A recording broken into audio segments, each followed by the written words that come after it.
Right, I'd like to look next at some atmospheric effects using some of the principles of the radiant energy which comes from the sun. And what we learned in our last lecture is that all of the different colors of the rainbow essentially come from the sun. And so this also is true with an incandescent light bulb. You have all of the different visible frequencies are mixed together. And what our eye sees when all of those frequencies are mixed together is different from what we'd see if it were, say, colors of paint that were mixed together. You mix together all the colors of paint, what you would get is just kind of a dull, icky looking black. But if you add all the colors of the rainbow together, our brain interprets that as being white light. And so we have this white light then coming in from the sun, and it hits the atmosphere, and as it turns out, the blue light is scattered better than the red light is. And so what that means is that the blue part of the spectrum sees the atoms in the atmosphere as more of an obstacle and bounces around, and then that light that is coming from one direction ends up coming in from all directions. And so in other words, that light is spread out over the entire sky. And we say that the frequency of the blue is higher than the frequency of the red light. And so that's like the pitch. If you were singing a higher pitched note, that would be a higher frequency note. If you were singing a lower pitched note, that would be a lower frequency note. And so higher pitched light is blue, lower pitched light is red. And so blue light has a shorter wavelength than red, because longer frequency means shorter wavelength. And so the higher frequency blue light sees the atoms as more of an obstacle and runs into them and bounces off of them, whereas the red light with this longer wavelength kind of averages out all of this stuff and doesn't see these things as being as much of an obstacle. So the red light, and to a certain extent the orange light and the green light, make it through better than the blue light does. And so the blue light gets scattered out over the whole sky, and that's why the sky is blue. I once asked my grandma why the sky was blue, and she said, oh, that's easy. The oceans are blue, and so the light then reflects, it comes from the oceans, reflects off the sky to our eyes. And so that seemed reasonable to me at the time, but then I realized, after I'd learned a little more, that it's the opposite, that the reason that oceans look blue is that the sky is blue, and then the light from the sky can bounce off of the oceans.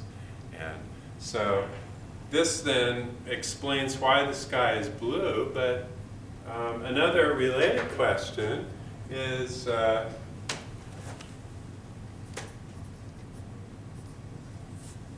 why are the sunsets red?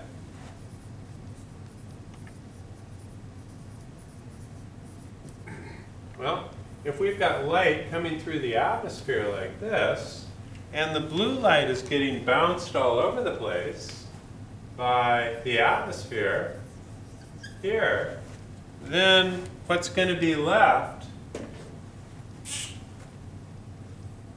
is the red light. And so if you're standing here, you're going to see near sunset, you're looking along the horizon, so that means that the light has traveled through more of the Earth's atmosphere, and so very little of the blue light is getting to your eyes, but much more the red light is getting to your eyes. And so the mathematical relationship for this is that the scattering is proportional to the fourth power of the frequency. And since blue light has a frequency that's 7/4 as big as red light, that means that blue light scatters about 11 times better.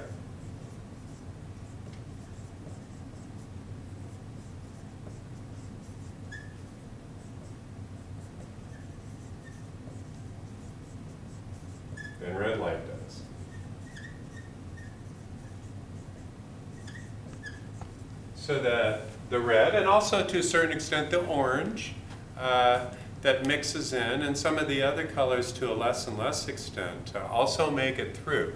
And so the blending of all of those colors together gives you the kind of reddish-orange sunset that you see.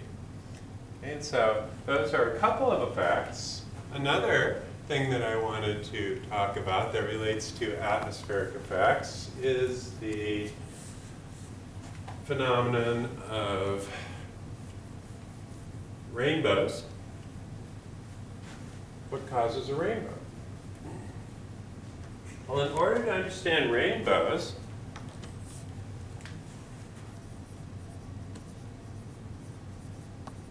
we first need to understand refraction.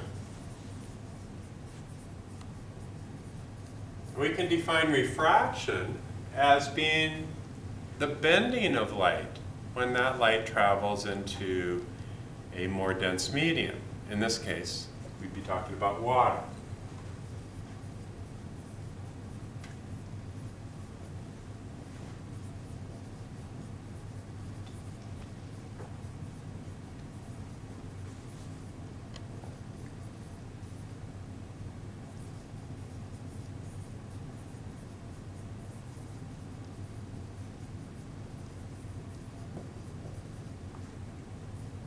So our example then would be air to water. So if we had an air to water, this would be the water surface here. So we had an air to water thing, where this is the water, this is the air, we would get this bending that happens here. And this bending happens because the speed of light in water is actually a little different from what it is in air. And so if you think of the light wave as coming in like this, when a certain part of it gets into the water, that part slows down. That gives this part that's still in the air a chance to kind of pass it by. And the net effect of that is to bend the light beam. And so this kind of refraction effect then is present anytime you see a light ray that is traveling from air to water. Now, how does this relate to rainbows? Well, in rainbows you have reflection and refraction off of raindrops.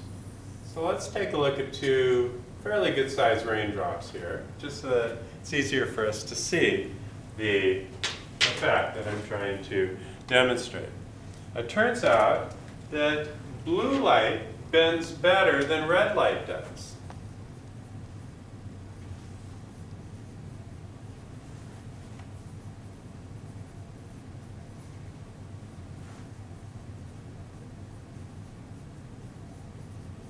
Which we could see here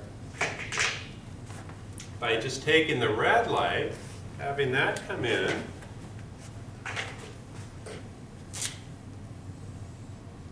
and bend a little bit, and then we compare that to the blue light, which say comes in at the same angle here, but then bends more. So you see that this is a larger bending angle for blue than it is for red. And so that's important in the formation of a rainbow. And so we could imagine then that that's happening, let's say at this first raindrop here. Imagine that you're standing here and that the sun is to your back. So that the light that's coming in from the sun is coming in like this. And so it's coming in from the same direction, but then it comes in and it hits these two raindrops. And so this first one, the light comes in that's red, it bends a little bit here, bounces off, and then bends a little bit there and goes to your eye. In contrast, the blue light comes in, bends more, bounces, and then bends more again and goes over your head. But from this drop that's lower down the blue light bends more, bounces, bends more, and comes up to your eye like that. Whereas the red one comes in, bends less, hits there, and then bends less again, and goes down and hits lower down on your body. So from this raindrop, you're getting the blue light. From this raindrop, you're getting the red light. And from all the other raindrops in between, you're getting the other in-between colors. Okay, and so the net effect of all of this then is to produce a rainbow that has the blue on the bottom and the red on the top, so that you're measuring at a higher angle, here, a higher angle to see the red. And so this would be the same from this direction and from that direction. And so when you work this all out, it's very much like that same kind of a thing, but coming in from every direction. And so if you were up in an airplane looking down, like this, and you had raindrops that were doing this, then you would have light from the sun coming in from this top drop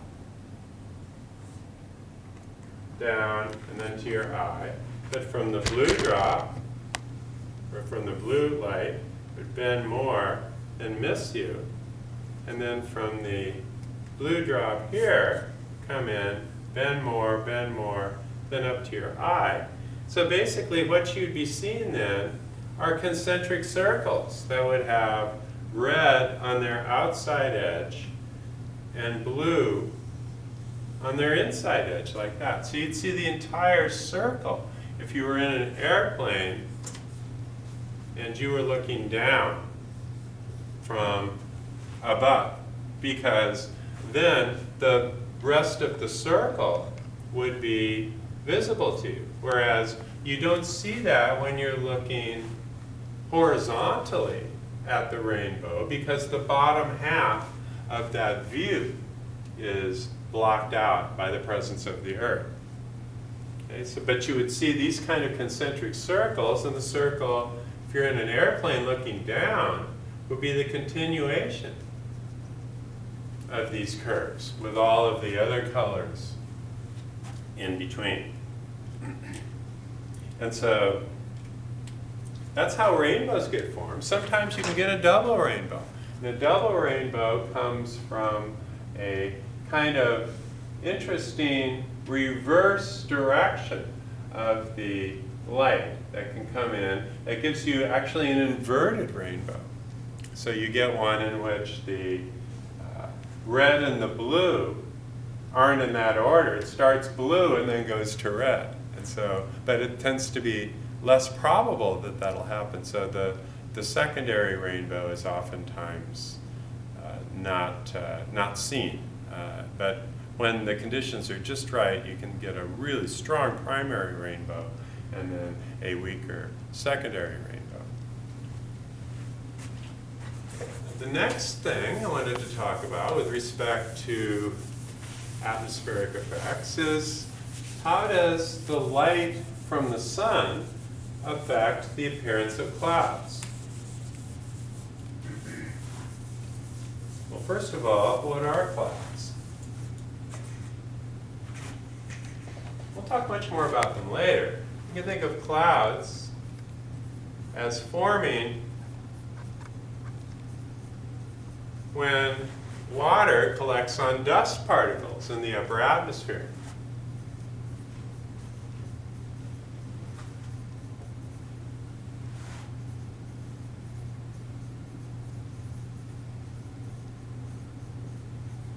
And this can happen anywhere. You can get fog, which is ground level clouds, but you can also get clouds that are up in the upper atmosphere.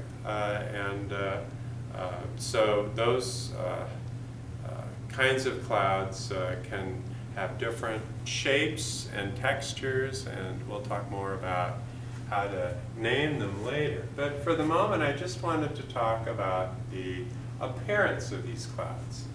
Now, if you've got a cloud that doesn't have a lot of water in it, It has just a modest, we have to have some water in order to collect water on the particles of dust, but not so much as to be near the saturation point of the cloud, where the cloud could start to dump that water out as rain.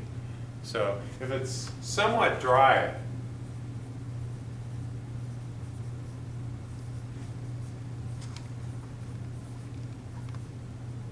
with a fairly small size,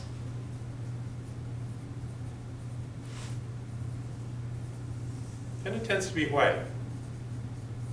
Why? Because this kind of a shape and texture is going to reflect the light from the sun.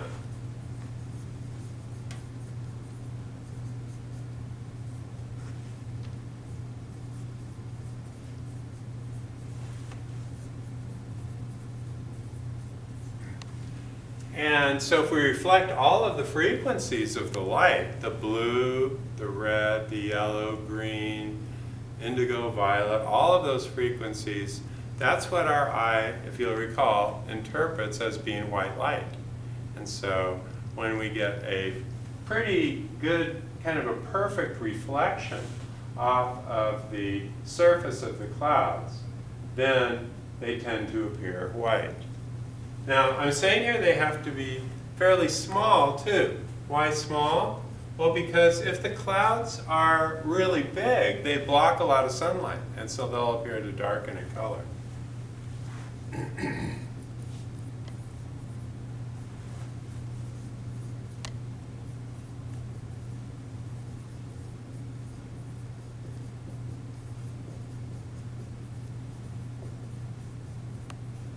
And so there's less sunlight to reflect off the clouds.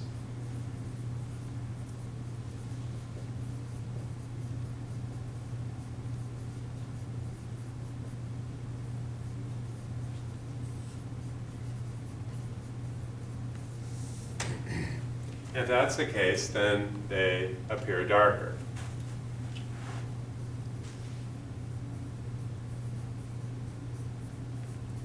So, in other words, if this cloud is next to this one and that's next to this one, and pretty soon most of these clouds are covering most of the sky, then that's going to interfere with the sun's ability to reflect light off of those clouds, and so you're going to see less reflected light. And that means that the clouds aren't going to look as white. They'll look a duller and duller color, and eventually, if the clouds cover the entire sky, then everything will turn really dark because there'll be no light that can get through at all.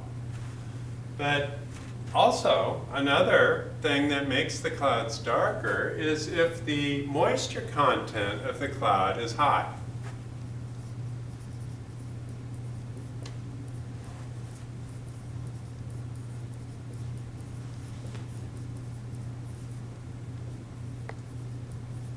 Now, how do I distinguish this from a low moisture level? Well, by high here, I mean getting close to rain.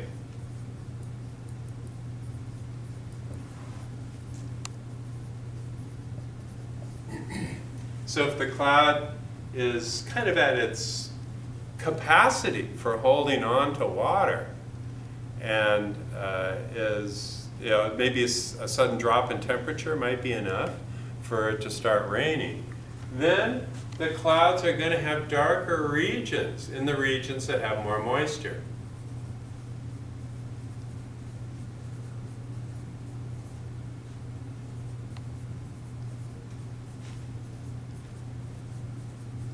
Now, water absorbs light at about 90%, and it only reflects about 10%.